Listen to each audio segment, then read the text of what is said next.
CVR ఓం channel ప్రేక్షకులకు నమస్కారం. ధర్మ సందేహాలు కార్యక్రమానికి స్వాగతం. కార్తీక మాసం పవిత్రమైన మాసం. పావన నది స్నానాలతో, తీర్థయాత్రలతో, శివదామోదర ప్రత్యేక పూజలతో ఊరు వాడ భక్తి పారవస్యంతో మోక్ష మార్గంలో తరిస్తుంటారు. ముఖ్యంగా హరిహరుల క్షేత్రాలు భక్తజన సంద్రంతో అలరవుతాయి. ఈ కార్తీక మాసం అనేది పర్వదినాల శుభ సమయంలో ఆచరించవలసిన పూజ నియమాలు కావచ్చు, విధి విధానాలు కావచ్చు, వ్రత విధుల గురించి తెలియజేసేందుకు ఈరోజు మనతో పాటు ఉన్నారు ప్రముఖ ఆధ్యాత్మికవేత్త శ్రీమాన్ రొంపిచర్ల యోగానంద లక్ష్మీ నరసింహాచార్యులు ఉన్నారు. వారిని అడిగి అనేక విషయాలు అయితే తెలుసుకుందాం. వారి ద్వారా మరెన్నో విషయాలు అయితే తెలుసుకునే ప్రయత్నం చేద్దాం. గురుగారు నమస్కారం. ఎలా ఉన్నారు? సుఖంగా ఉంది, సంతోషం. అలాగే గురుగారు ఈ కార్యక్రమం మొదలు పెట్టే ముందు చక్కటి శ్లోకంతో ప్రారంభిద్దాం. వసుదేవ సుతం దేవం కంసచానూరమర్దనం దేవకీ పరమానందం కృష్ణం వందే జగద్గురుం గోవిందాయ విద్మహే గోపీజన వల్లభాయ ధీమహి తన్నో కృష్ణ ప్రచోదయాదో. వల్లభి శ్రీ వేణుగోపాల స్వామి వారి యొక్క పాదపద్మాలకు నమస్కారం చేసి కార్యక్రమాన్ని ప్రారంభం చేద్దాం. అలాగే గురుగారు మనం మొదటి ప్రశ్నలోకి అయితే వెళ్ళిపోదాం. గురుగారు మనం చూసుకున్నట్లయితే కార్తీక మాసంలో దీపదానం చాలా గొప్పది అని అంటారు కదా, అసలు ఈ కార్తీక మాసంలో దీపదానం అనేది ఎందుకు చేయాలి? కార్తీక మాసంలో విశేషంగా కార్తీక స్నానం చేసేటప్పుడు కూడాను కార్తీక దామోదర ప్రేత్యుద్ధమనే చేస్తాం స్నానం. అలాగే మీరు అడిగిన ప్రశ్న దీపదానం. దీపదో లభతే ఆయు. ప్రతివాడు కూడా ఎక్కువ కాలం బ్రతకాలి అనుకుంటాడు. తర్వాత తన కుటుంబ జీవనానికి ఐశ్వర్యం కావాలి అనుకుంటాడు. దీపదో లభతే ఐశ్వర్య, దీపదో లభతే ఆరోగ్య, దీపదో లభతే ఆయు అని అన్నాడు. అంటే దీపదానం చేయటం వల్ల, కార్తీక మాసంలో దీపారాధన చేయటం వల్ల, అంటే విష్ణు దేవాలయంలో కానీ, శివాలయంలో కానీ, లేదా తులసి కోట దగ్గర కానీ దీపదానం చేసినా, దీపారాధన చేసినప్పటికీ కూడా వాళ్ళకి ఆయుష్ పెరుగుతుంది అని, ఆరోగ్యం చక్కగా ఉంటుందని, ఐశ్వర్యము అంటే అతను బతకడానికి కావలసినటువంటి యొక్క ఆర్థిక వనరులు కూడా సమకూరుతాయని, అందువల్ల దీపదానం యొక్క విశేషం ఆ విధంగా చెప్పబడి. అలాగే గురుగారు మనం మరొక ప్రశ్నలోకి అయితే వెళ్ళిపోదాం. కార్తీక మాసంలో ఏ ఏ దేవతలను ఆరాధిస్తే బాగుంటుంది అంటారు? కార్తీక దామోదర ప్రేత్యుద్ధం అని స్నానం చేసేటప్పుడు చెబుతాం మనం. అంటే విశేషంగా మనందరికి కూడా కార్తీక మాసంలో శివారాధన, శివాభిషేకము, శివనామ మంత్రోచ్చారణ, శివనామ స్మరణ, శివనామ యొక్క జపము, తపస్సు అని చెబుతాం. అయినప్పటికీ అది దానివల్ల దోషమేమీ లేదు, అది మంచిదే. అయినప్పటికీ కూడాను కార్తీక దామోదర ప్రేత్యుద్ధం అని అంటారు. ఈ మాసాన్ని, కార్తీక మాసాన్ని శివమహాపురాణంలో కౌముదీ మాసము అని చెప్పబడింది. అంటే ఈ హరిహరులకు ఇద్దరికి కూడా ఇష్టకరమైనటువంటిది. అంటే విష్ణుమూర్తికి, శివుడికి ఇద్దరికి కూడా ఇష్టకరమైనటువంటిది. కానీ ఎక్కువగా శివుని యొక్క ఇది చేస్తుంటాం, దోషం లేదు. దానివల్ల మనం చెప్పేటువంటి ఒక నదీ స్నానం కానీ, సముద్ర స్నానం కానీ, వాపి కూప తటాకాది. వాపి అని అంటే పెద్ద బావి, కూపము అంటే చిన్న బావి, ఇంట్లో చేదుకునేటువంటి బావి, తటాకము అంటే చెరువు.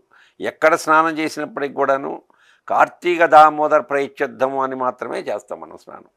కాబట్టి ఈ కార్తీక మాసంలో హరిహరులు ఇద్దరికి కూడా చాలా ఇష్టకరమైనటువంటి రోజు కాబట్టి స్నానం వల్ల చాలా విముక్తి పొందుతాడు ఆ మానవుడు అనేటువంటి వాడు. అలాగే గురుగారు మనం మరొక ప్రశ్నలోకి అయితే వెళ్ళిపోదాం.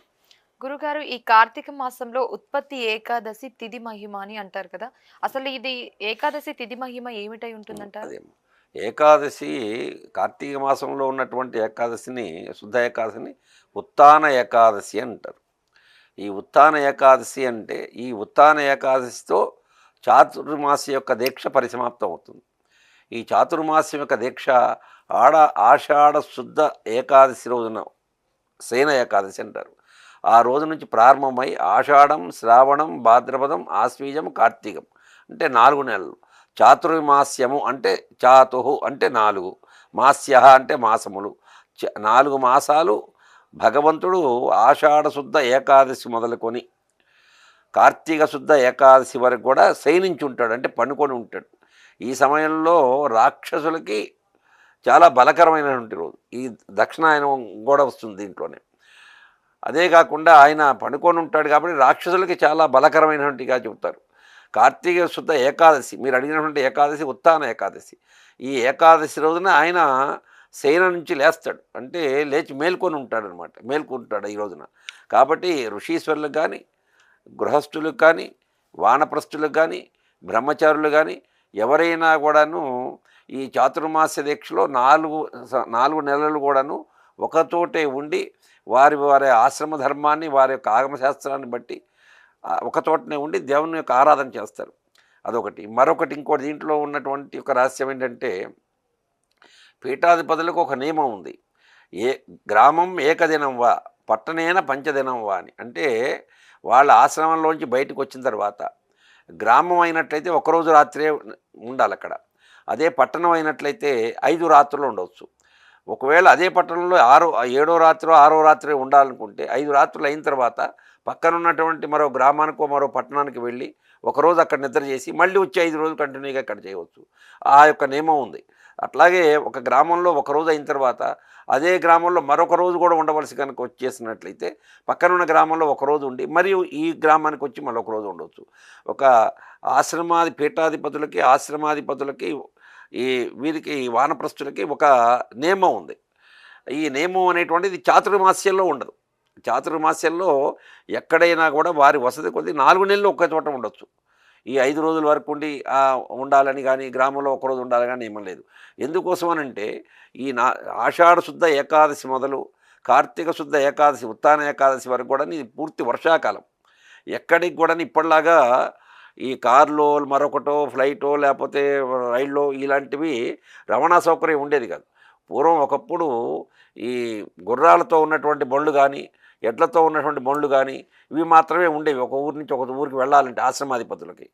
అయితే ఆ విధంగా ఈ వర్షాకాలంలో నదులు, సెలయేర్లు అవన్నీ కూడా ఉప్పొంగి మార్గం సుగమంగా జరగదు కాబట్టి, ప్రయాణం సక్రమంగా ఉండదు కాబట్టి ఈ 4 నెలలు కూడాను ఈ చాతుర్మాస దీక్ష కాబట్టి ఒక చోటనే ఉండి భగవంతుని ఆరాధన చేసుకోవడానికి అవకాశంగా ఉండేటట్టుగా చాతుర్మాస దీక్ష అంటూ వేదంలో కల్పించారు. ఆ కార్తీక శుద్ధ ఏకాదశిని ఉత్థాన ఏకాదశి. ఆ రోజున భగవంతుడు శయనం నుంచి మేల్కొంటాడు కాబట్టి ఉత్థాన ఏకాదశి అన్నారు. అలాగే గురుగారు, మనం మరొక ప్రశ్నలో కూడా వెళ్ళిపోతాం. గురుగారు ముఖ్యంగా మనం చూసుకున్నట్లయితే కార్తీక మాసంలో స్నానాలు ఆచమనీయానికి గొప్పది అనుకుంటూ అన్నారు కదా. మరి ఈ నేపథ్యంలో మనం చూసుకున్నట్లయితే ముఖ్యంగా పాత్రక స్నానం అనేది ఎందుకు ముఖ్యమైనది అని చెప్పి పురాణాలు చెప్తున్నాయి అని చెప్పవచ్చు. ఏంటమ్మా ఏ స్నానం అది? కార్తీక మాసంలో ప్రాతః స్నానం. ప్రాతః స్నానం. అయితే స్నానం అనేటువంటిది ప్రాతః సమయంలో ఎప్పుడు చేసినా అది విశేషమే. అయితే ఈ కార్తీక మాసంలో ప్రాతస్నానం అనంటే వర్షాకాలం కాబట్టి ఇది అడవుల్లో నుంచో ఎక్కడెక్కడో పర్వతాల్లో నుంచి అడవుల్లో నుంచి ఆ యొక్క జలం అనేటువంటిది వర్షం పడ్డటువంటి జలం కిందికి వస్తుంది, భూప్రాంతానికి వస్తుంది. కాబట్టి వచ్చే సమయంలో ఈ వర్షాకాలంలో పడ్డటువంటి నీటి వల్ల ఈ పరాన్నగరేణులుగా ఉన్నటువంటి యొక్క ఈ వృక్షాల యొక్క విత్తనాలు అక్కడ పడి మొలకెత్తి అవి పెద్దవి అవుతాయి. పెద్దవైన తర్వాత వాటి మొదల్లోంచి ఈ వర్షం నీరు రావడం చేత కొన్ని ఔషధీ గుణాలు కలిగినటువంటి యొక్క చెట్లు మొక్కలు ఉంటాయి. ఈ ఔషధీ గుణాలను తగులుకుంటూ వచ్చినటువంటి యొక్క నీరు ఏదైతే ఉందో అది ఔషధీకృతమైనటువంటి జలం అవుతుంది.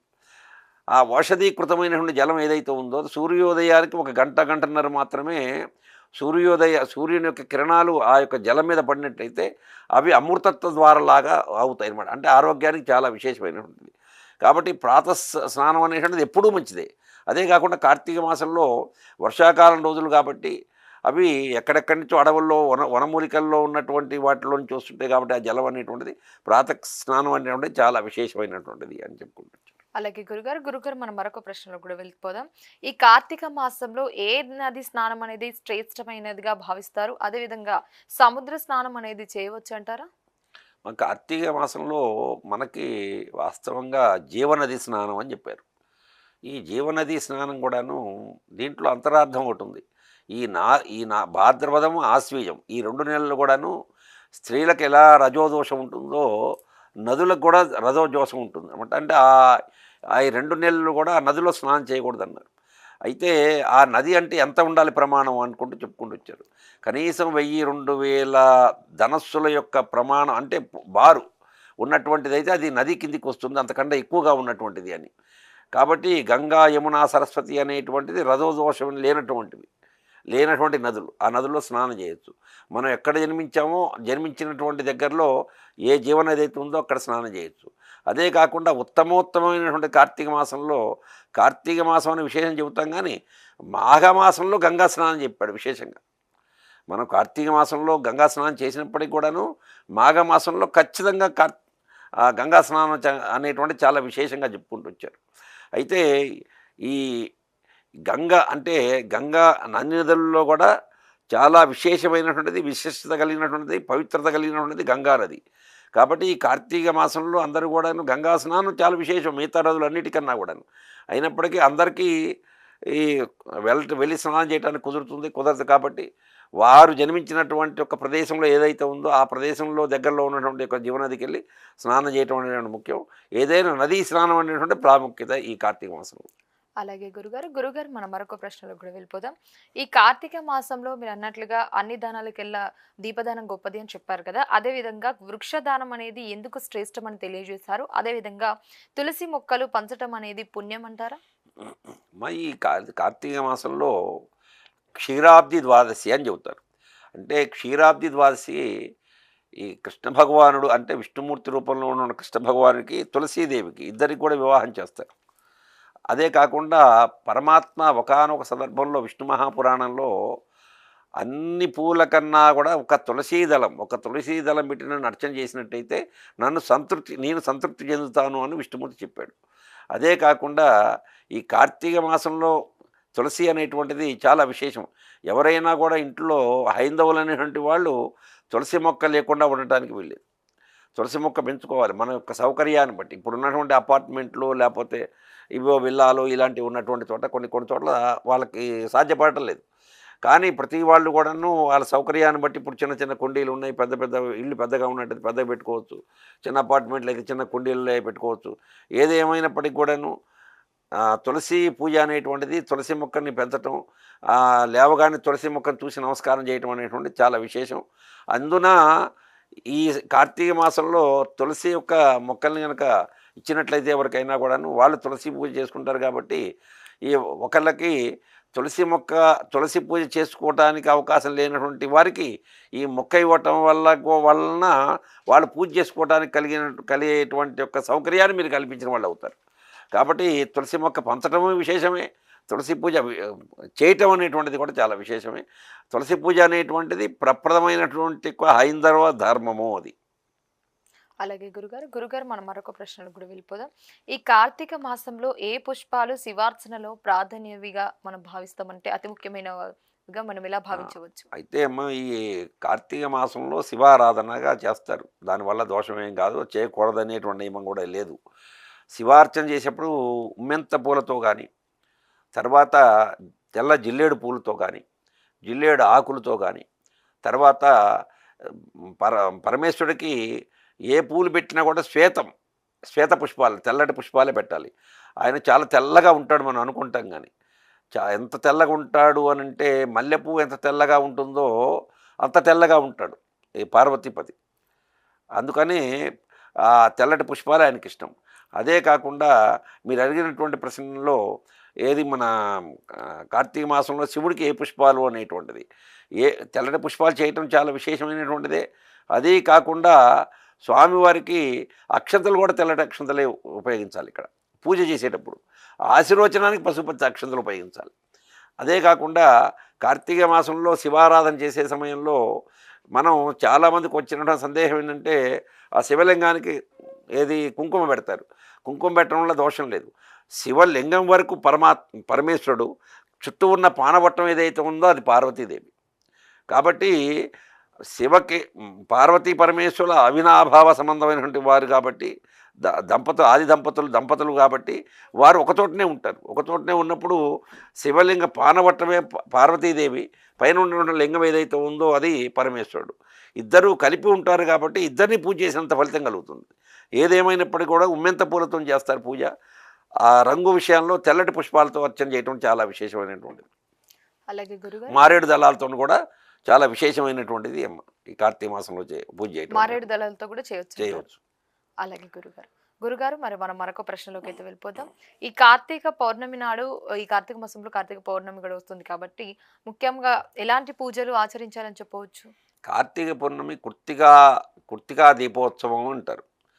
ఈ కృత్తికా దీపం అంటారు. అంటే ప్రతి పౌర్ణమికి ఒక నక్షత్రం కలిసి వస్తుంది కాబట్టి ఆ యొక్క పౌర్ణమి ఆ నక్షత్రంతోనే వస్తుంది. చైత్రం, వైశాఖం, జ్యేష్టం, ఆషాఢం, శ్రావణం, భాద్రపదం, ఆశ్వీజం, కార్తీకం, మార్గశీర్షం, పుష్యం, మాఘం, ఫాల్గుణం. అయితే చై ఈ చైత్రమాసంలో ఉన్నటువంటి పౌర్ణమి చిత్తా నక్షత్రంతో కూడుకుంది కాబట్టి చైత్రమాసం. విశాఖ నక్షత్రంతో కూడుకుంది కాబట్టి వైశాఖ మాసం పూర్ణిమ. అట్లాగే జ్యేష్ఠ నక్షత్రంతో కూడుకున్నటువంటిది ఒక పూర్ణిమ జ్యేష్ఠ మాసంలో. తర్వాత ఆరుద్ర నక్షత్రంతో కూడుకున్నటువంటి యొక్క పూర్ణిమ ఆషాఢ మాసంలో. అట్లాగే ఆషాఢం, శ్రావణం, శ్రవణ నక్షత్రంతో కూడుకున్నటువంటి పూర్ణిమ శ్రావణ మాసంలో. అశ్వని నక్షత్రంతో కూడుకున్నటువంటి యొక్క పూర్ణిమ ఆశ్వేజ మాసంలో. మనం ఇప్పుడున్నటువంటి కార్తీక మాసం కృత్తికా నక్షత్రంతో కూడుకున్నటువంటి పూర్ణిమ కాబట్టి ఈ కృత్తికా నక్షత్రంతో ఉన్నటువంటి పూర్ణిమని కార్తీక పూర్ణిమగా లెక్కింపబడుతుంది. అయిన తర్వాత ఈ కార్తీక పూర్ణిమ ఎవరైనా కూడాను కళ్ళకి చక్కగా వెలుగు కనపడితే ఎదురుగా ఉన్న వస్తువు ఏంటో తెలుస్తుంటుంది. అట్లాగే దీపదానం చేయటమైనా దీపారాధన ఆ రోజున చేయటమైనా కూడాను కారణం ఏంటంటే స్వామి మేము అజ్ఞానంలో ఉన్నాము, అజ్ఞానంలో ఉండి జ్ఞానమైనటువంటి ప్రపంచాన్ని మేము చూడలేకపోతున్నాము. ఈ దీపారాధన చేయటం వల్ల ఈ దీపదానం చేయటం వల్ల మా యొక్క అజ్ఞానాన్ని తొలగించి జ్ఞానాందమైనటువంటి మార్గాన్ని చూపించవలసింది అని పరమాత్మ దగ్గర ఆ సన్నిధిలో దీపారాధన చేయటం అనమాట. అదే కాకుండా ఈ దీపారాధన కూడాను ఆవు నెయ్యితో కానీ విశేషంగా ఆవు నెయ్యితోనే చేయమన్నాడు కార్తీక మాసంలో. అది కాకుండా దీపారాధన చేసేటప్పుడు సాయంత్రం పూట చంద్రోదయం అయిన తర్వాత చేస్తేనే దీపారాధన చాలా విశేషమైనటువంటిది. అదే కాకుండా దీపారాధన చేసే సమయంలో విష్ణు ఆలయంలో కానీ కొన్ని చోట్ల శివాలయాలు ఉంటే విష్ణు ఆలయాలు ఉండవు, విష్ణు ఆలయం ఉంటే శివాలయం ఉండదు. ఏ శివాలయంలోనైనా చేయొచ్చు, విష్ణు ఆలయంలో చేయొచ్చు. ఆలయం లేకపోయినా కూడా ఇంట్లో ఉన్నటువంటి యొక్క తులసి మొక్క దగ్గర ఉన్న తులసి కోట దగ్గర అయినా కూడాను ఆ దీపారాధన కార్యక్రమం చేయవచ్చు. అలాగే గురుగారు మరి మనం మరొక ప్రశ్నలోకి అయితే వెళ్ళిపోదాం. ఈ కార్తీక మాసంలో వ్రతాచరణలో దీపారాధన అనేది ఎన్ని రోజులు చేయవలసిందిగా చెప్పవచ్చు? ఈ ఆకాశ దీపం అంటారు. ఈ కార్తీక మాసంలో ఆకాశ దీపం అంటారు. అయితే పూర్వము ఒక 15 సంవత్సరాల క్రితము అందరూ కూడాను ఇంటి ముందు ప్రహరీ గోడ కట్టుకునేటప్పుడు ఒక చిన్న గూడు పెట్టుకునేవాళ్ళు. పెట్టుకొని ఆ గూట్లో సాయంత్రం చీకటి పడగానే కొంత దీపారాధనగా నూనె వేసేసి 2 ఒత్తులు వేసేసి వెలిగించి దీపారాధన చేసేవాళ్ళు. ఆ దీపారాధన చేయటం వల్ల ఈ 4 నెలల్లో ఈ వర్షాకాలంలోనే 80 కోట్ల జీవరాశులు క్రిమికీటకాదులు మన కంటికి కనపడేటువంటివి, కంటికి కనపడినటువంటివి, తర్వాత వాటికి రెక్కలు ఉన్నటువంటివి, రెక్కలు లేనటువంటివి, మానవుడికి హాని చేసేటువంటివి, హాని చేయనటువంటివి ఇవన్నీ కూడా పుడతాయి. పుట్టి మళ్ళీ పుబ్బా నక్షత్రం వచ్చేవరకల్లా అంటే దగ్గర ఇంకో 15-20 రోజులు అంటే కార్తీక మాసం వెళ్ళిపోయి కార్తీకం మార్గశీర్షం వచ్చేటువంటి సమయం కల్లా దీంట్లో దగ్గరకు పుట్టినటువంటి యొక్క జీవరాశుల్లో 75-80% చనిపోతాయి. ఈ చనిపోయే వాటిల్లో మనం ఏదైతే దీపారాధన బయట పెడతామో ఆ దీపారాధన యొక్క కాంతి దగ్గరకు వచ్చి చనిపోయేటువంటివి కూడా కొన్ని ఉంటాయి. అందువల్ల పూర్వం రోజుల్లో ఈ వ్యవసాయదారులకి పంటలు ఎక్కువగా పండేవి, ఇప్పుడు పండట్లేదు ఇంత మందులు కొట్టినా కూడా అని అనడానికి కారణం ఏంటంటే ఆ దీపారాధన బయట పెట్టడం వల్ల క్రిమికీటకాదులు ఆ పంటల మీదకి వెళ్లకుండా ఇక్కడే చనిపోయేవి. ఇప్పుడు ఆ దీపారాధన పెట్టడం తర్వాత అట్లాగే కాంపౌండ్ వాళ్ళు కట్టుకుంటున్నారు, కానీ చాలా వేలు లక్షలు వెచ్చించి దీపారాధన పెట్టుకోవడానికి గూడు అనేటువంటిది అక్కడ లేదు. దీపారాధన పెట్టడమే మానేసేసారు పూర్తిగా. ఈ యొక్క క్రిమికీటకాదులు ఏవైతే ఉన్నాయో అవి పంటల మీదకి వెళ్ళి పంటలు నాశనం చేసేసి ఆ ఫలితాన్ని తగ్గిస్తున్నాయి. కాబట్టి ఆ దీపారాధన 30 రోజులు చేయవలసినటువంటిది.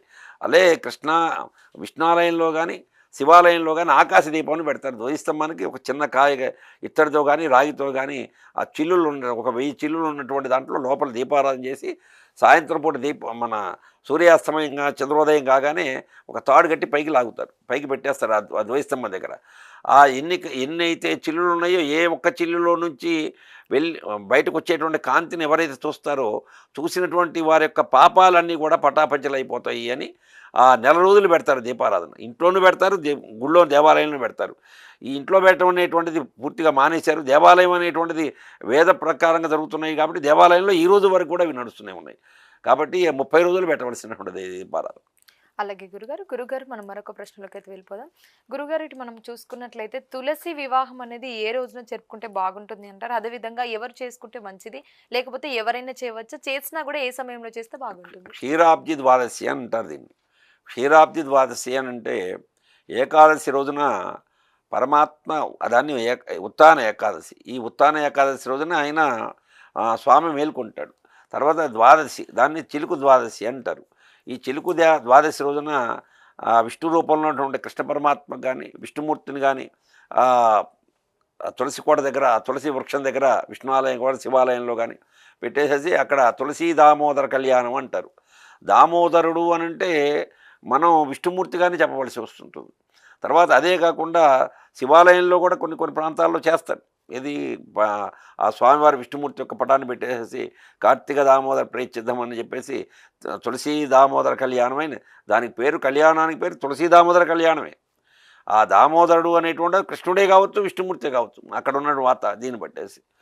కాబట్టి తులసీ దామోదర కళ్యాణం చాలా చిలుకు ద్వాదశి రోజున క్షీరాబ్ది శయన వ్రతము అంటారు. తర్వాత క్షీరాబ్ది ద్వాదశి వ్రతము అని అంటారు. క్షీరాబ్ది క్షీర చిలుకు ఏకాదశి అంటారు. ఏకాదశి రోజున ఉంటారు, ద్వాదశి రోజున చేస్తారు కళ్యాణం. అలాగే గురుగారు మరి మనం మరొక ప్రశ్నలోకి అయితే వెళ్ళిపోతాం. ఈ కార్తీక మాసంలో చాలా రకాలుగా నియమాలు పాటిస్తూ ఉంటారు. అదేవిధంగా ఈ కార్తీక మాసం శివునికి చాలా గొప్పదని కూడా అంటారు కదా. మరి కార్తీక మాసంలో ఎలాంటి ఆహారం తీసుకుంటే బాగుంటుంది అంటారు? ఎలాంటి నియమాలు పాటించాలి? ఆహారం ఎప్పుడైనా కూడాను 3 రకాలుగా విభజించాడు భగవంతుడు. సాత్విక ఆహారం, తామసాహారం, రాజసమైనటువంటి. సాత్విక ఆహారం అని అంటే కూరగాయలు, ఆకుకూరలు ఇవి మాత్రమే సాత్విక ఆహారం. తర్వాత తామసాహారం అంటే మాంసాహారాలు ఇవన్నీ కూడా కూడినటువంటి అన్నీ కూడా తామసాహారం అని చెప్పాడు. రాజసం అని అంటే దాంట్లో కొంచెం ఎప్పుడు కన్నా ఎక్కువ కన్నా కూడాను ఎప్పుడు ఉపయోగించుకునే దానికన్నా కూడా ఎక్కువగా మసాలాలు కానీ ఉప్పు కారాలు కానీ ఇవన్నీ కూడా ఎక్కువగా దాంట్లో ఉపయోగించేసేటువంటిది రాజసమైనటువంటి. ఏదైనా కార్తీక మాసంలో సాత్వికమైన ఆహారం, సాత్విక ఆహారం వల్ల మనకి జ్ఞానబుద్ధి కలుగుతుంది. మంచి చెడు అనేటువంటి విచక్షణ జ్ఞానం ఒక్క నిమిషం ఆలోచన చేసేటువంటి శక్తి భగవంతుడు ఆ యొక్క సాత్విక ఆహారం తీసుకోవడం వల్ల ఇస్తాడు. కాబట్టి మిగతా రోజుల్లో కూడా తీసుకోవడం మంచిదే. ఏదైనా ఒక దీక్ష తీసుకున్నప్పుడు 40 రోజులు 20 రోజులు తీసుకున్నప్పుడు మనం సాత్విక ఆహారాన్ని తీసుకుంటాం. తీసుకొని ఒక 40 రోజులు సాత్విక ఆహారానికి అలవాటు పడిన తర్వాత మళ్ళీ తామసాహారానికి రావడం అనేటువంటిది ఈ యొక్క దీక్ష తీసుకునేటువంటి వాడికి ఇంద్రియ నిగ్రహం లేదు అనేటువంటిది అక్కడ చక్కగా ప్రస్ఫుటంగా చెప్పబడుతుంటుంది.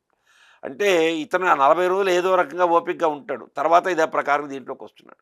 20 రోజులు 40 రోజులు సాత్విక ఆహారంగా తీసుకున్నటువంటి వాడు, దేవుని పూజాది కార్యక్రమాలు నిర్వహించినటువంటి వాడు మళ్ళీ ఆ 20 రోజుల్లో 40 రోజుల్లో కాగానే దేవుని పూజ చేయకుండా ఉండటం, తర్వాత బొట్టు పెట్టుకోకుండా ఉండటం, సాత్విక ఆహారం తీసుకోకుండా తామసాహారానికి వెళ్ళటం అనేటువంటిది అతను తన యొక్క ఇంద్రియాలని నిగ్రహించుకోలేనటువంటి బలహీనుడు అని తెలిసిపోయింది.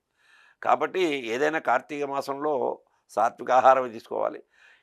తీసుకొని ఆ 10 రోజులు 20 రోజులు 4 రోజుల్లో దేవుడు పూజ చేసాము, కార్తీక మాసంలో నదిలో స్నానం చేసాము, లేకపోతే బ్రాహ్మడికి ఏదో దానం ఇచ్చామనేటువంటిది కాదు.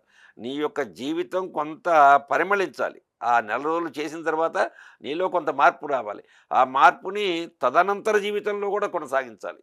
అది కార్తీక మాసం యొక్క విశేషం. అందుకని ఋషీశ్వరులందరూ కూడాను ఈ కార్తీక మాసం అని, వైశాఖ మాసం అని, ఇలాంటి మాసాలు, కొన్ని పర్వదినాలు, కొన్ని విశేషమైనటువంటి యొక్క కార్యక్రమాలు పెట్టింది కూడా కారణం అది. అలాగే గురుగారు మనం మరొక ప్రశ్నలోకి అయితే వెళ్ళిపోదాం. కార్తీక మాసంలో ఏ స్తోత్రాలు పారాయణాలు చేస్తే బాగుంటుంది అంటారు? భగవంతుడి కార్యక్రమం కార్తీక మాసంలో ఏది చేసినా మంచిదే. అయినప్పటికీ కూడాను ఎక్కువ శివనామాన్ని, తర్వాత ఈ కార్తీక మాసంలో మనం చేసేటువంటి యొక్క ఉపవాసం అంటే నక్తం అంటాం. ఉదయం సాయంత్రం భోజనం చేయకుండా మరుసటి రోజున అంటే ఏకాదశి వ్రతం అంటారు. ఏకాదశి వ్రతం అంటే ఏకాదశి రోజున నిరాహారంగా ఉండాలి. ఉదయం సాయంత్రం భోజనం తీసుకోకుండా, ఆహారం తీసుకోకుండా మరుసటి రోజున అంటే ద్వాదశి గడియలు రాగానే ఆ రోజున వండుకొని, అంత క్రితం రోజున చేసిన పచ్చళ్ళు కానీ, కూరలు కానీ, ఆహార పదార్థాలు ఏవి పనికిరావు. అప్పటికప్పుడు అన్నం వండుకోవాల్సిందే, అప్పటికప్పుడు కూర నువ్వు ఏవి తినాలనుకునేటువంటి యొక్క కూర, పప్పు, పచ్చళ్ళు ఏవైతే ఉన్నాయో ఆ రోజున చేసుకున్నటువంటి పనికి వస్తుంది. అదే కాకుండా ఇస్తరాకు భోజనమే. ఇస్తరాకు భోజనం అంటే ఇప్పుడు ఈ పెళ్ళిళ్ళలో ఉపయోగించేటువంటి ఒక ప్లాస్టిక్ ఇస్తరాకులు కాదు, మోదుగాకు కానీ అరిటాకు కానీ చెప్పబడి ఉంది. ఇస్తరాకు అంటే దాంట్లోనే భోజనం చేయాలి. ఖచ్చితంగా ఉపవాసం చేసిన మరుసటి రోజున ఖచ్చితంగా పప్పు వండుకోవాలి. పెసరపప్పే వండుకో, కందిపప్పే వండుకో, పప్పుతో భోజనం చేయవలసినటువంటిది. తర్వాత అదొకటమ్మ. మరి ఇంకోటి ఏమి అడిగారు దాంట్లో ఏమనంటే స్తోత్రాలు పారాయణాలు. స్తోత్రాలు పారాయణాలు అని. అయితే నీకు ఏ నామం ఇష్టమో కార్తీక మాసంలో శివుడినే మనం స్మరించాలనే లేదు, విష్ణువును స్మరించవచ్చు, అమ్మవారిని స్మరించవచ్చు. ఏదైనా కూడా కార్తీక దామోదరు నువ్వు ఏ చేసినప్పటికి కూడాను ఆ ఫలితం కార్తీక దామోదరుడి దగ్గరికి వెళ్ళిపోతుంది అంతే. నువ్వు దీపారాధన చేసినా, ఏ నామపారాయణం చేసినా, ఏది చేసినా కూడా కార్తీక దామోదర ప్రయత్నిద్దాం. స్నానం చేసినప్పటికి కూడాను కార్తీక దామోదర ప్రయత్నిద్దాం. సమంత్రక స్నానం కరిష్య అని చెబుతున్నాం మనం. కాబట్టి అది ఏది చేసినప్పటికీ కూడా ఈ కార్తీక మాసంలో కార్తీక దామోదర దగ్గరికి వెళ్ళిపోతుంటుంది. కాబట్టి మనం ఏది చేసినా ఒక నియమం పెట్టుకొని చేసిన తర్వాత తదనంతర జీవితంలో కూడా ఈ నియమాన్ని కొనసాగించినట్లయితే జీవితం అనేటువంటిది చాలా చక్కగా సుగమంగా చక్కగా వెళ్ళిపోతుంది ముందుకు. కానీ ఆ 10 రోజులు ఏదో చేసి మరి 11 రోజులు యథాప్రకారంగా మనం అంతకుముందు వెనుకటగా ఎట్లాగా ఉన్నామో అట్లాగే చేసినట్లయితే అంతకుముందు చేసినటువంటి దానివల్ల కూడా ఫలితం ఉండదు. అలాగే గురుగారు మరి ఈ కార్తీక మాసంలో ఏ వృక్షం కింద దీపారాధన చేస్తే మోక్షం అనేది కలుగుతుందని చెప్పవచ్చు? కార్తీక మాసంలో విశేషంగా ఉసిరి చెట్టు అని చెప్తారు. తర్వాత అట్లాగే తులసి చెట్టు అంటారు. తులసి మొక్క దగ్గర దీపారాధన చేయొచ్చు, ఉసిరి మొక్క దగ్గర కూడా దీపారాధన చేయొచ్చు. అంటే ఇదే కాకుండా ఈ కార్తీక మాసంలో ఏకాదశి ద్వాదశి కూడా ఈ ద్వాదశి రోజున చాలా విశేషం. మత్స్య కూర్మ వరాహ నారసింహ వామన పరశురామ రామ కృష్ణ బుద్ధ కలికి అవతారం. ఈ 10 అవతారాల్లో కూర్మావతారం. కూర్మావతారం మందరగిరి పర్వతాన్ని తిరుగుతున్నప్పుడు పర్వతం లోపలికి వెళ్ళిపోతున్న సముద్రంలోకి వెళ్ళినటువంటి సందర్భంలో ఆ పర్వతం లోపలికి కూరిపోకుండా ఉండడానికి ఆయన తాబేలు అవతారంలో అంటే కూర్మావతారంలో విష్ణుమూర్తి దాని కింద పడుకొని ఆ మందరగిరి పర్వతాన్ని చిలకడానికిగా ఉన్నటువంటి సౌకర్యాన్ని కలిగించాడు. మందరగిరి పర్వతం చిలకటం వల్ల అమృతము, మోహిని అవతారము, అమృతము, అమృత కలశము, తర్వాత ధన్వంతరి, ఉక్షైశ్వము, ఐరావతం ఇవన్నీ కూడా ఆ యొక్క ఆ యొక్క మందరగిరి పర్వతాన్ని మదనం చేసినప్పుడు వచ్చినటువంటిది. ఆ మందరగిరి పర్వతాన్ని ఆ సముద్ర మదనం చేసినటువంటి యొక్క సమయం ఏదైతే ఉందో కూర్మావతారంలో ఈ కార్తీక మాసంలో ద్వాదశి రోజున చేశారు. కాబట్టి ఏకాదశికి మరియు ద్వాదశికి కూడా అంత విశేషం కలిగినటువంటిది. అదే కాకుండా మీరు అడిగినటువంటిది కార్తీక మాసంలో అందరూ సకల దేవతలందరూ కూడా ఈ నెల రోజులు కూడా భూమి మీదనే ఉంటారట.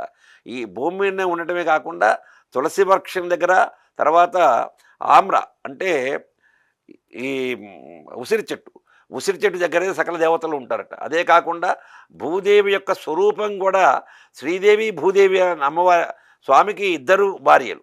ఆ శ్రీదేవి భూదేవి యొక్క లక్ష్మీ వంశగానేమో తులసి అమ్మవారు, తులసి యొక్క చెట్టు, భూదేవిగా స్వరూపకంగానేమో ఉసిరి చెట్టు ఆవిర్భవించింది అని. కాబట్టి ఆ ఉసిరి యొక్క ఛాయ అంటే ఉసిరి యొక్క మొదట్లో దీపారాధన చేసి ఆ ఉసిరి చెట్టు కిందనే చక్కగా భోజనాలు అవన్నీ ఏర్పాటు చేసుకొని వచ్చినటువంటి వాళ్ళందరికీ కూడా పెడుతూ నువ్వు కూడా తింటూ వాళ్ళందరికీ కూడా పెట్టి స్వామివారి యొక్క ఆరాధన విష్ణుమూర్తిని కానీ శివుని కానీ ఆరాధన చేసుకొని చక్కగా భోజనం చేసినట్లయితే విశేషమైనటువంటి యొక్క ఫలితం కలుగుతుంది. కార్తీక మాసంలో ఒకరోజు చేసినా కూడా ఆ కార్యక్రమం నువ్వు 30 రోజులు చేసిన అంత ఫలితం కలుగుతుంది అని చెప్పి. అలాగే గురుగారు మరి మనం మరొక ప్రశ్నలోకి అయితే వెళ్ళిపోదాం. ఈ కార్తీక మాసంలో ముఖ్యంగా మనం చూసుకున్నట్లయితే బ్రాహ్మీ ముహూర్తంలో లేచే ఆచారం ఏమైనా ఉంది అంటారా? లేకపోతే ఉన్నా కూడా ఎందుకు పెట్టారని చెప్పవచ్చు బ్రాహ్మీ ముహూర్తం అని? బ్రాహ్మ్య ముహూర్తం అని అంటే ఋషీశ్వరులందరూ కూడాను ఈ రోజు వరకు కూడాను బ్రాహ్మ్య ముహూర్తంలోనే లేచి స్నానాది కార్యక్రమాలు వారు ముగిస్తారు. అయితే ఈ గంగా నది కానీ తర్వాత అలకనంద నది కానీ బదరి నుండి ప్రవహించేటువంటి బదరి ఇంకా పైన ఉంటుంది.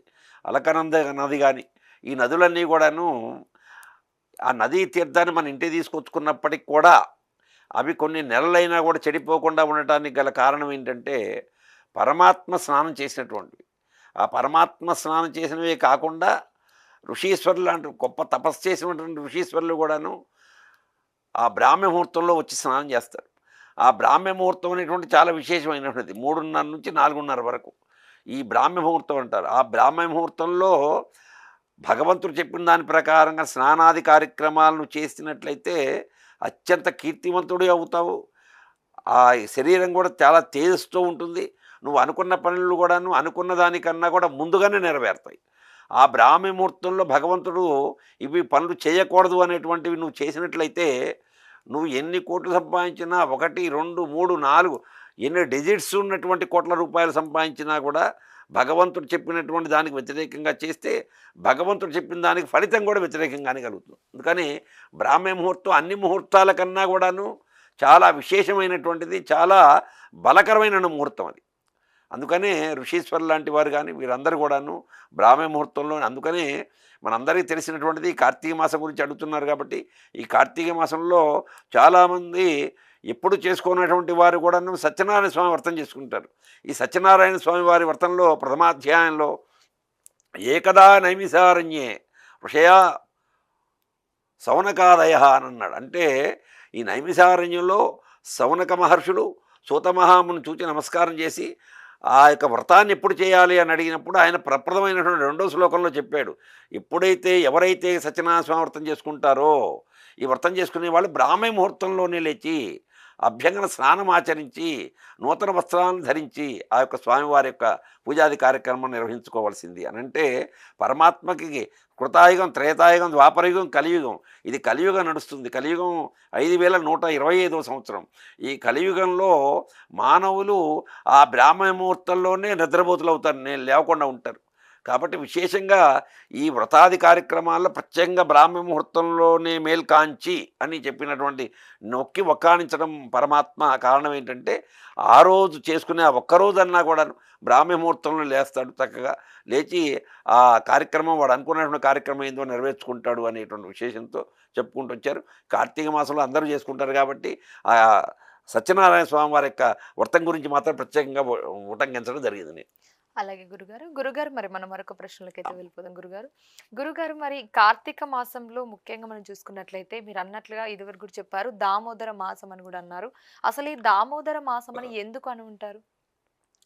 ఈ కార్తీక మాసంలో మనం సహజంగా అనుకుంటాము శివారాధన అని, దోషం లేదు దానికి, అసలు దాన్ని విమర్శ అన్నమాట లేనే లేదు. కార్తీక దామోదర ప్రయత్నిద్దామని స్నానం ఏ నదిలో చేసినా అదొకటి. ఈ కార్తీక మాసంలో విశేషంగా కొన్ని వందల కిలోమీటర్ల ప్రయాణం చేసేటువంటి ఒక గంగానదిలో స్నానం చేసిన, గోదావరిలో స్నానం చేసిన, కృష్ణవేణి నదిలో స్నానం చేసిన, ఏ నదిలో స్నానం చేసినప్పటికీ ఎంత ఫలితం కలుగుతుందో. వాపి కూప తటాకములు, వాపి అని అంటే పెద్ద పొలాల్లో పెద్ద పెద్ద బావులు ఉంటాయి, ఆ పెద్దవి బావులు, ఆ బావులు కానీ కూపం ఇంట్లో వాడుకోవడానికి చిన్న బావులు ఉంటాయి, ఆ బావుల్లో కానీ, తర్వాత తటాకములు అంటే చెరువులు ఉంటాయి, ఒక గ్రామానికి ఒక చెరువు ఉంటుంది, ఆ చెరువులు కానీ. అదే కాకుండా గోష్పాదానకృత అంటే ఆవు కాలు అంటే ఆవు కాలుకి కింద గిట్టలు ఉంటాయి. ఆ గిట్టలు ఎంత పరిమాణం ఉంటుంది? 4-5 అంగుళాలే ఉంటుంది.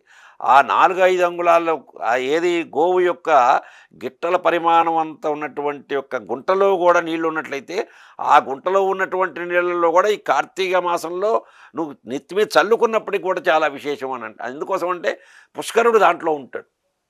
అది గోష్పాదాకృతైన జలం స్థిత్వ, దాంట్లో ఉన్నటువంటి జలం కూడా చాలా పవిత్రమైనటువంటిది అని చెప్పుకొచ్చాడు కార్తీక మాసంలో. అందుకని కార్తీక మాసానికి అంత ప్రాధాన్యత ఇవ్వబడింది. తర్వాత కార్తీక దామోదర అని అడుగుతున్నారు. ఈ యొక్క మాసానికి కౌముదీ మాసం అని కానీ, తర్వాత దామోదర మాసం అని కానీ అంటారు. అంటే మనం స్నానం చేసినా, ఒకరికి దానం ఇచ్చినా, తర్వాత ఈ యొక్క కార్తీక మాసంలో రకరకాల దానాలు ఇస్తారు. ఏ దానం ఇచ్చినప్పటికీ కూడా, స్నానం చేసినప్పటికీ కూడాను, ఎక్కడన్నా ఏం చేసినప్పటికీ కూడా ఇదంతా కూడా దేనికి ఇస్తున్నావు? నా యొక్క ఇల్లు బాగుండాలి, వాకిలి బాగుండాలి అనేది కాదు సంకల్పన అక్కడ. అది కార్తీక దామోదర ప్రయత్నిద్దాం. మన దగ్గర 4 లక్షలు ఉన్నాయండి. ఆ 4 లక్షల రూపాయలు తీసుకొని ఒకరోజు ఉంచుకుంటావు, 2 రోజులు ఉంచుకుంటావు, ఒకరోజు దిండి కింద పెట్టుకుంటావు, ఒక చోట ఒక రోజున తీసిపోయి ఇంకో పెట్లో పెడతావు, ఇంకో చోట తీసిపోయి ఇంకో చోట చేస్తావు. ఈ ఇంట్లో 4 చోట్లగా మార్చాము, ఈ 4 లక్షలు తీసిపోయి బ్యాంకులో వేద్దామని అనుకుంటాం. ఈ బ్యాంకులో వేసుకుంటే మనకు కావాలన్నప్పుడు తీసుకోవచ్చు అని. ఈ బ్యాంకులో వేసుకోవడం 4 లక్షల రూపాయలు ఎలాంటిదో, నువ్వు చేసినటువంటి కార్తీక మాసంలో ఉన్న పుణ్యాన్ని కార్తీక దామోదరుడు అంటే ఆ విష్ణుమూర్తి దగ్గరనో శివుడి దగ్గరనో డిపాజిట్ చేయటం అలాంటిది అనమాట. డిపాజిట్ చేసి నీకేదన్నా ఇబ్బంది వచ్చినప్పుడు, స్వామి మనం ఒక ఇబ్బంది వచ్చినప్పుడు ఆ 1000-2000 తీసుకొని ఎట్లా ఖర్చు పెట్టుకుంటామో బ్యాంకులో డిపాజిట్ చేసినటువంటిది, మనం కార్తీక మాసంలో చేసినటువంటి పుణ్యాన్ని ఆయన దగ్గర ఉంచి మనకేదన్నా ఇబ్బంది కలిగినప్పుడు ఆ దాంట్లో ఉన్నటువంటి ఆ ఫలితం వల్ల మనకి వచ్చేటువంటి ఆటంకాలన్నీ కూడా భగవంతుడు తొలగిస్తాడు. అది ఏకాగ్రతతో చేయాలి. మనం కార్తీక మాసంలో దానం చేసినా, స్నానం చేసినా, ఏది చేసినప్పటికీ కూడా ఏకాగ్రతతో చేయాలి. నువ్వు దానం చేస్తే నేను దానం చేశానని ఇంకొకటి చెప్పడానికి వీల్లేదు. తర్వాత భార్య దానం చేసినా, భర్త దానం చేసినా ఎవరి దానం వాళ్ళకి. దీంట్లో దానం కూడా ఇంకొక విశేషం, చిన్న విషయం, ఇంకొక నిమిషం. 10 సంవత్సరాల లోపు పిల్లలు కనుక దానం చేయకపోయినప్పటికీ కూడాను దాని దోషం లేదు. 10 సంవత్సరాలు కనుక ఆడపిల్లల వాళ్ళకి కానీ, మగపిల్లలకు కానీ, వాళ్ళకి దంపతులకు జన్మించినటువంటి పిల్లలు ఉన్నట్టయితే 10 సంవత్సరాల పైబడిన పిల్లలకి ప్రత్యేకంగా వాళ్ళ చేత కూడా దానం చేయించాల్సిందే. ఆ దానం చేసిన ఫలితం వాళ్ళకి తదనంతర జీవితంలో వాళ్ళకి మంచి ఫలితాన్ని ఇస్తుంది. ఇన్ని రకాలైనటువంటి పురాణాల్లో ఇన్ని రకాలుగా వ్యాస భగవాన్ చెప్పుకుంటూ వచ్చాడు. 18 పురాణాల్లో శివమహాపురాణం చాలా విశేషమైనటువంటిది. ఈ శివమహాపురాణంలో వింధ్యేశ్వర సంహిత అని, రుద్ర సంహిత అని, ఉమా సంహిత అని రకరకాల సంహితలు ఒక 10-12 సంహితలలో చెప్పుకుంటూ వచ్చారు. దాంట్లో ఉన్నటువంటిది కార్తీక మాసంలో మీరు అడిగిన ప్రశ్నలు అన్నీ కూడా దాంట్లో ఉన్నటువంటివే. కాబట్టి మంచి ప్రశ్నలు అడిగారు చక్కగా. ప్రేక్షకులందరికీ కూడాను ఈ కార్తీక మాసంలో ఇవి వినటం వల్ల విన్నటువంటిది మీరు ఆచరించడం వల్ల మంచి ఫలితం కలగాలని కోరుకుంటున్నాను. అలాగే గురుగారు మనం మరొక ప్రశ్నలోకి అయితే వెళ్ళిపోదాం. గురుగారు, ఈ కార్తీక మాసంలో ఏ ఏ పుణ్యక్షేత్రాలు కావచ్చు, తీర్థయాత్రలకు వెళ్తే బాగుంటుంది అంటారు? ఎక్కడ ఉన్నప్పటికీ మనకేంటనంటే ఈ పుణ్యక్షేత్రాలు అని అంటే తీర్థము, క్షేత్రము అంటే భూమి యొక్క మహిమ. మనం ఒక చోట ఒక పంట వేసేటప్పుడు ఒకే భూమి ఎక్కువ ఫలసాయాన్ని ఇస్తుంది. ఒకే చోట అదే విత్తనాలు ఇంకో భూమిలో వేసినప్పుడు, ఇంకో చోట వేసినప్పుడు దీనికన్నా ఎక్కువ ఫలితాన్ని ఇస్తుంది. అట్లాగే దీన్ని పంచభూతాల్లో భూమి ఒకటి, అట్లాగే పంచభూతాల్లో జలం ఒకటి. తీర్థం యొక్క మహిమ, క్షేత్రం యొక్క మహిమ రెండూ ఉంటాయి. అట్లాగే ఈ క్షేత్రం యొక్క మహిమలో మనకు అనుకూలంగా ఇవాళ రోజున అన్ని వ్యయ ప్రయాసాలతో కూడుకున్నటువంటిది కాబట్టి వాళ్ళు వెళ్ళేటువంటి యొక్క ఖర్చు, వ్యయ ప్రయాసాలతో కూడుకున్నటువంటి దాన్ని బట్టి మనం ఈశ్వరుని అయినట్లయితే కేదారేశ్వరం ఇప్పుడు ఎట్లాగో తీసే ఉండదు అసలు. అదే కాకుండా గంగా నదిలో స్నానం చేయవచ్చు. కాశీ ఇప్పుడు ఉంటూనే ఉంటుంది. కాశీ ఆసేతు హిమాచల పర్యంతం ఇతర దేశాల వాళ్ళు కూడా కాశీకి వస్తారు ఈ కార్తీక మాసంలో. ఈ యొక్క కాశీలో 1,000,000 లింగాలకు అర్చన రోజు జరుగుతుంటుంది. అదే కాకుండా పక్కన ఉన్నటువంటి నది ఏదైతే ఉందో గంగా నది పరమ పావనమైనటువంటి నది. అట్లాగే శివక్షేత్రాలు ఏ క్షేత్రంలో వెళ్ళైనా కూడాను దర్శనం చేసుకోవచ్చు. అట్లాగే విష్ణు క్షేత్రంలో వెళ్ళి దర్శనం చేసుకోవచ్చు. ఏదైనా కూడాను కార్తీక మాసంలో విశేషం ఏంటంటే స్నానము, జపము, దానము, దీపారాధన, ఈ 4 ముఖ్యం. అలాగే గురుగారు చాలా సంతోషం గురుగారు. నిజంగా మా సీవియర్ ప్రేక్షకులకి ఈ కార్తీక మాసం యొక్క విశిష్టత కావచ్చు, దీపారాధన గురించి కావచ్చు, ఈ శివుడికి ఏ విధంగా ఆరాధించాలి, ఎలాంటి పూలు దేవుడికి పెట్టాలి, అసలు పూజ విధానం ఏంటిది, ముఖ్యంగా చూసుకున్నట్లయితే మీరు అన్నట్లుగా ఎలాంటి ఎలాంటి గుళ్ళలకు వెళ్ళాలి, ఎలాంటి పుణ్యక్షేత్రాలకు వెళ్ళి ఏ విధంగా పూజలు చేయాలి కావచ్చు, ఇలాంటి మరెన్నో విషయాలు అయితే మా సీవియర్ ఓం ప్రేక్షకులకైతే మీరు చాలా క్లుప్తంగా తెలియజేయడం జరిగింది గురుగారు. చాలా సంతోషం. మేమైతే మీ ద్వారా మా ప్రేక్షకులకైతే ఈ కార్తీక మాసానికి సంబంధించిన ప్రతి ఒక్క దాని గురించి అయితే క్లియర్గా చెప్పడం జరిగింది కాబట్టి గురుగారు ధన్యవాదాలు. చాలా సంతోషం. స్వస్తి ప్రజాభ్య పరిపాలయంతాం న్యాయేన మార్గేణ మహిం మహిషా గోబ్రాహ్మణేభ్య సోమస్తు నిత్యం లోకా సమస్తా సుఖినో భవంతు. నా నుండి పలికించినటువంటి వేణుగోపాల స్వామి వారి యొక్క అనుగ్రహం సదా ప్రేక్షకులందరికీ కూడా ఉండుగాక. స్వస్తి. చూశారు కదండి, ఇదండి ఇవాల్టి ధర్మ సందేహాలు కార్యక్రమం. మరొక కార్యక్రమంలో మళ్ళీ కలుద్దాం. అంతవరకు చూస్తూనే ఉండండి సివిఆర్ ఓం. నమస్కారం.